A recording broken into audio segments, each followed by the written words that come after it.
Are we about to witness the crash, the end, the cancer stage of capitalism? Professor Richard Wolff thinks so and has some thoughts on, where this is all going. Check it out. Leave your comments, ding the bell, share it with your friends, and subscribe to our channel. There is a bomb waiting to go off, deeply embedded in our financial system. Corporate debt is at an all-time high. Personal debt is at an all-time high as well. Banksters are now doing with mortgages back in 2008, what they were doing with mortgages that blew up our economy. They're doing that now with corporate debt and, packaging it, slicing and dicing it, and selling it off as AAA rated investments when none of the debt in it is even A rated. Is this going to blow up in our face? Not to mention the fact that everybody's predicting that there's a huge wave of corporate bankruptcies, particularly small and medium-sized companies, coming down the road in a matter of months when all this federal support runs out. What the hell is going on? Where is this going to lead us? Professor Richard Wolff is with us, the economist and co-founder of Democracy at Work, the author of numerous books. His most recent, Understanding Socialism. DemocracyAtWork.info is the website. He also has his personal website, rdwolff with 2fs.com. You can tweet him at ProfWolff with 2fs or at democracy@WRK. Professor Wolff, welcome back. Your thoughts on what's the state of debt and I also saw a piece that I believe it was in the Wall Street Journal this morning saying that worldwide debt has now exceeded 100% of GDP. What's going on? Well, I think you're seeing, and I hesitate to say it, but it has to be said, I think you're seeing the unraveling of a system. I'm a critic of capitalism, so I could, I suppose, say I told you so. I take no pleasure in it at all, but I think that's what you're seeing. So let me explain. The crash of 2008 and 9 is called the Great Recession because it was, at that time, the second worst crash of capitalism in its history after the Great Depression of the 1930s. One of the major ways that the United States government tried in panic in those last 4 months of 2008 to deal with it was by pumping huge amounts of money into the economy, which continued in 2009 and 10, and dropping interest rates to unprecedented lows. Here we are, 11 years later, 10 years later, depending on how you count, and what do we got? Another crash of capitalism. But this one has within it, and on top of it, the scars from the last one. What do I mean?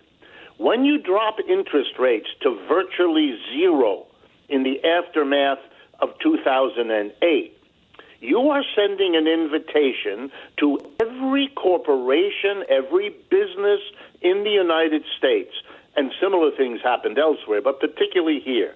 The invitation is, whatever problem your company has, whatever difficulty you've encountered, you now know that the easiest, quickest, and cheapest way to deal with your problem is to go borrow virtually free money. Money that you can get from the banks and ultimately from the Federal Reserve at 1%, 1.5%, 2%, way less than ever before. To the surprise of no one, the corporate sector in America, business, borrowed money over the last decade beyond anything anyone had ever seen before. Good companies, bad companies, and all in between loaded up on this free money to solve whatever problem they had. And of course, since it's capitalism, amongst these companies were crooks and hustlers and speculators of all kinds who also, of course, took advantage of the low-cost money, borrowing for very dubious and highly risky investments. They all could keep going unless and until something happened to bring us kind of sharply up against the fact that the underlying businesses that had borrowed weren't in a position to repay. We would have had that in the crash that began in February of this year, the downturn of capitalism, which is normal. But if this one is not only bad, but on top of it, the pandemic, Now we have the great danger that many, many businesses will go out, and therefore the arrangement that we can handle a few bankruptcies is now threatened by a more wholesale declaration of inability to pay, and that is even bigger because of all this borrowing than what we saw back in 2008. Bottom line, nothing was learned. The same or parallel games were played, and we are now living out the risks that flowed from the way we panicked and responded in 2008. So I absolutely get that, and I share your critique of capitalism. The system, however, is probably not going to change in the next few years, at least not in any big consequential way. I'm wondering if, I mean, we used to regulate debt in the United States. I believe it was Richard Nixon who did away with federal usury laws. Prior to the early 1970s, it was illegal to charge more than 10% interest. He blew that off. And as I recall, the ability of banks to, or any third party, to buy and tranche and resell debt, as we saw with CDOs, with the real estate market in 2008, as we're seeing now with collateralized loan obligations, CLOs, with the corporate debt market. The ability to do that was illegal prior to the Reagan administration. I mean, this all came about as a consequence of this great experiment of Reaganism, did it not? Isn't it? Aren't there some things that we can do to mitigate the damage and the danger going forward? Yeah, it's just we're a little bit of, closing the barn door after all the livestock have left. At this point, we are facing, let me give you an example that sort of answers your questions. In the months of April and May, we now know a little under half of all commercial establishments did not pay their rent to whoever their landlord was.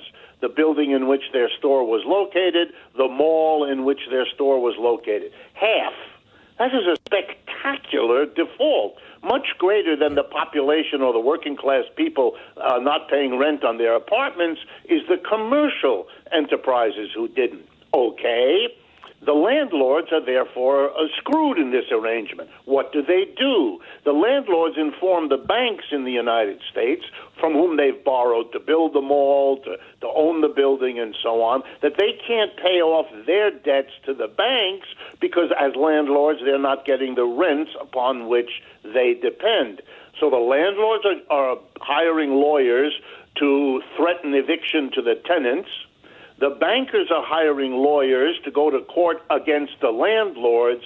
This is a system, and I don't mean this rhetorically, I mean it in empirical detail. The system is falling apart. None of the normal lease arrangements, none of the normal handshake obligations, recognized bills paid, that's not happening anymore. That's a complete disintegration of what normally holds a society together.